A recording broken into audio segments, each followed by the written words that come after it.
Bonjour à tous, une fois de plus je vais aborder un sujet qui fâche, ce sujet c'est la guerre Ukraine-Russie.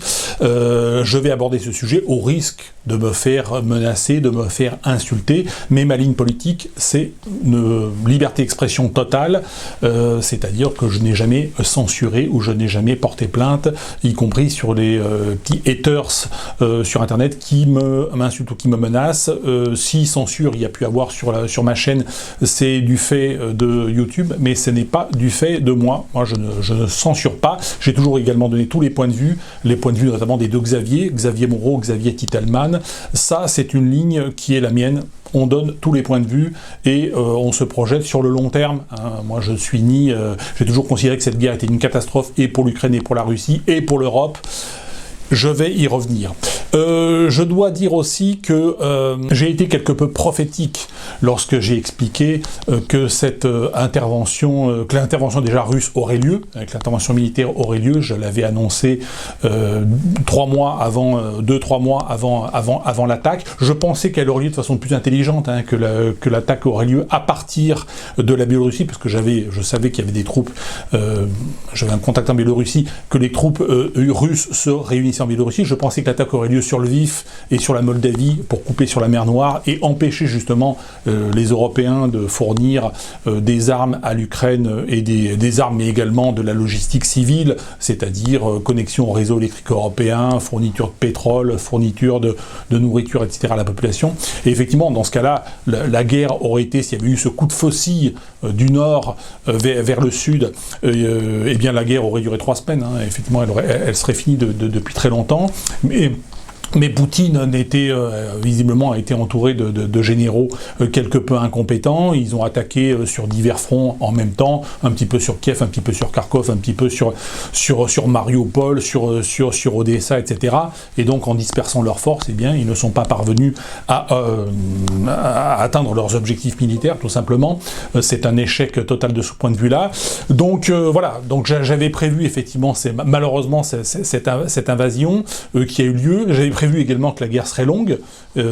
Alors, c'était pas difficile à prévoir, puisque les présidents américains et français avaient annoncé que la guerre devrait être longue. J'avais annoncé aussi qu'on livrerait des armes à l'Ukraine au compte-gouttes. Ça a pas loupé. On livre des armes à l'Ukraine au compte-gouttes. Que cette livraison d'armes à l'Ukraine au compte-gouttes et cette guerre longue serait à l'avantage plutôt de l'Ukraine, ce qui là aussi s'avère tout à fait exact. Voilà, on est simplement dans le constat. J'ai annoncé aussi que le risque politique, c'était qu'en cas de déstabilisation de la Russie, un personnage comme Kadyrov, le Tchétchène, finisse par être le successeur de Vladimir Vladimirovitch Poutine.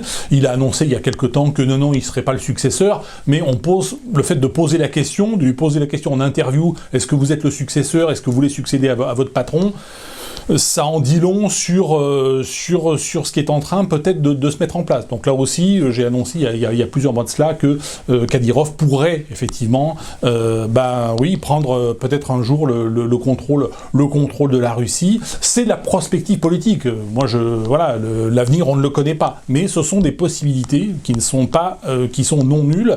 Souvenons-nous qu'à l'époque de la révolution bolchevique, c'est bien un Géorgien, Staline, qui a fini par succéder à Lénine. Lénine était entouré que d'intellectuels bolcheviques, des gens qui avaient écrit des livres, qui étaient de grands intellos. Ce ne sont pas les grands intellos qui ont pris le pouvoir, c'est Staline. Lors de la dernière élection présidentielle, c'est Marine Le Pen qui arrive au 2e tour face à Macron, et c'est pas Éric Zemmour. Donc c'est pas forcément l'intellectuel qui remporte la martingale. C'est comme ça que ça se passe. Aujourd'hui, la question qui se pose, est-ce que Wagner et Evgeny Prigojine, son patron, vont-ils prendre le pouvoir en Russie?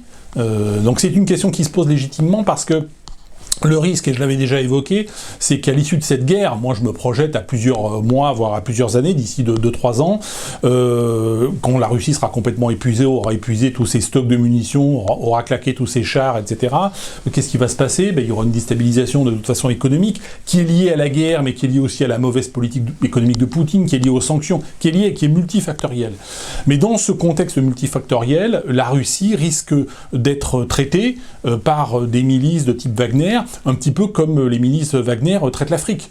C'est-à-dire, ce sont des organisations mafieuses, paramilitaires, qui s'enrichissent en rackettant les entreprises, qui exploitent le pétrole, qui exploitent les ressources naturelles, les mines, etc. en Afrique. Et finalement, la Russie, c'est une Afrique de blanc, quoi. C'est un peu la même chose. C'est un pays qui exploite énormément de ressources naturelles, donc on peut assez facilement racketter ce type d'entreprise. Hein, c'est pas de la haute technologie. Racketter une entreprise qui extrait des mines ou qui extrait du pétrole, c'est assez facile à faire. Et c'est la grande spécialité des milices de type Wagner. Et dans le cadre, effectivement, d'une déstabilisation profonde de la Russie, on risque d'avoir en Russie un scénario un petit peu à l'africaine, un petit peu à la libyenne, ou à la syrienne, ou à la yougoslave. Après, les exemples, malheureusement, sont nombreux, ou à l'irakienne. Voilà, c'est peut-être une sorte de nouvel Irak. On peut aussi prendre l'analogie des cartels de la drogue qui prennent le pouvoir dans un certain nombre de pays d'Amérique centrale et qui contrôlent une partie quand même du Mexique, il faut le dire. On peut aussi faire l'analogie avec un pays comme le Venezuela, grand pays d'exploitation de pétrole avec d'énormes réserves mondiales de pétrole, les premières réserves mondiales de pétrole, le Venezuela, et qui aujourd'hui est entre les mains d'une mafia socialiste. Et malheureusement, on risque d'avoir effectivement ce type de scénario en Russie. Alors, ce qui est une mauvaise chose, ce qui est une catastrophe pour le pauvre peuple russe, mais ce qui est une catastrophe aussi chez nous en retour, parce que finalement, l'attaque de Poutine a ressuscité l'OTAN, a ressuscité Biden, a ressuscité Macron. Et c'est là un sujet pour moi de mécontentement à l'égard de ce personnage. J'ai fait plus de 200 vidéos, j'en avais fait aucune sur, même avant la guerre, pour défendre forcément le bilan de Poutine, tout simplement parce que moi je défends l'éthique de la liberté qui dit fais ce que tu veux à condition de ne jamais porter matériellement et volontairement préjudice à autrui, et visiblement un personnage comme Poutine porte matériellement et volontairement préjudice à autrui par ses pratiques, par sa pratique gouvernementale mafieuse, même avant la guerre, sans parler de l'invasion de l'Ukraine qui pour moi est un petit peu le chant du cygne en ce qui le concerne personnellement, mais de toute façon Poutine il n'est pas éternel non plus. Moi, ce qui m'intéresse, c'est plus ce qui va se passer après Poutine.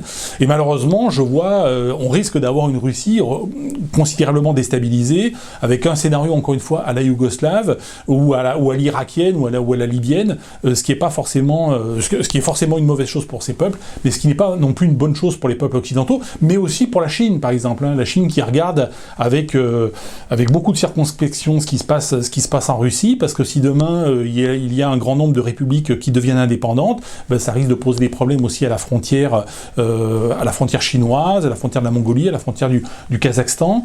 Tous ces pays-là sont quand même, je pense, relativement inquiets de la suite. Encore une fois, je parle sur du moyen terme, je parle d'ici 2 à 3 ans. Je parle pas de ce qui va se passer d'ici 15 jours. Si vous voulez savoir ce qui va se passer d'ici 15 jours, regardez LCI, regardez les chaînes d'infos en continu, et vous avez l'actualité. Moi, je parle pas d'actualité ici, c'est pas une chaîne d'actualité. C'est une chaîne où, effectivement, on fait un peu de prospective, on se projette un peu plus loin que le bout de son nez. Si on va un peu plus loin que le bout de son nez et qu'on fonctionne un peu comme le fait aussi le secrétaire général de l'OTAN, monsieur Jens Stoltenberg, qui est ancien Premier ministre norvégien, donc qui est pas un imbécile et qui est pas un youtubeur à la noix.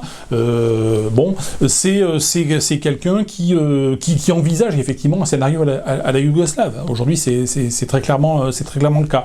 Et ça n'est pas une bonne chose non plus pour nous, parce qu'effectivement, on relance l'étatisme et on relance en Occident une mafia de type Biden, de type ce qui se trouve en Europe occidentale, qui est moins violente, qui est moins brutale, qui est moins spectaculaire, qui est plus douce et on va dire une mafia en col blanc, mais néanmoins on relance effectivement cette mafia étatique qui porte matériellement et volontairement préjudice au peuple, et donc d'un point de vue anarcho-identitaire, ce n'est pas une bonne chose. Voilà, je reviendrai vers vous sur ce sujet d'ici peu, et sur d'autres sujets aussi relativement fondamentaux. Merci à toutes et à tous, et je vous dis à bientôt.